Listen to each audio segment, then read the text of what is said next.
Right.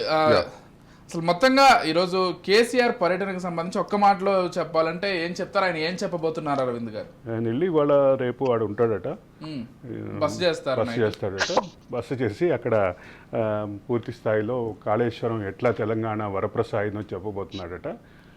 ఆ క్రమంలో మేడిగడ్డ పగుళ్ళకి సంబంధించి ఏం మాట్లాడుతాడో కూడా చూడాలి.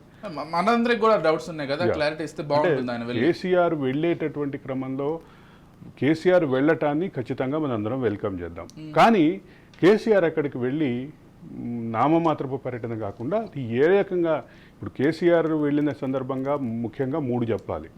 ఒకటి అన్నారం, సుందిళ్ళ, మేడిగడ్డ బ్యారేజీలకు వచ్చినటువంటి పగుళ్ళకు సంబంధించి పగుళ్ళు, బుంగలు, దీనికి ఎట్లా క్లారిటీ చెప్పాలి. అదే సందర్భంలో మేడిగడ్డ ఈరోజు సవాళ్ళకి తట్టుకుని నిలబడింది, వరదకి తట్టుకుని నిలబడింది అని చెప్తున్నటువంటి కేసీఆర్ మరొక అంశం కూడా చెప్పాలి. మొత్తం గేట్లన్నీ వదిలేసి నీళ్లు కిందకి వదిలేసినటువంటి పరిస్థితుల్లో ఈరోజు బ్యారేజ్ రిజర్వాయర్గా ఉంటుందా ఉండదా అనే సందిగ్ధం అయితే ఉంది. అంతే కదా. ఇప్పుడు బ్యారేజ్ ఉపయోగం లేదు. ఎందుకు ఈ పర్టికులర్ వ్యవసాయక సీజన్ కి అది బ్యారేజ్ రిజర్వాయర్గా ఉంటుందా? రిజర్వాయర్గా ఉండటానికి ప్రధానమైనటువంటి అడ్డంకి ఏంటి?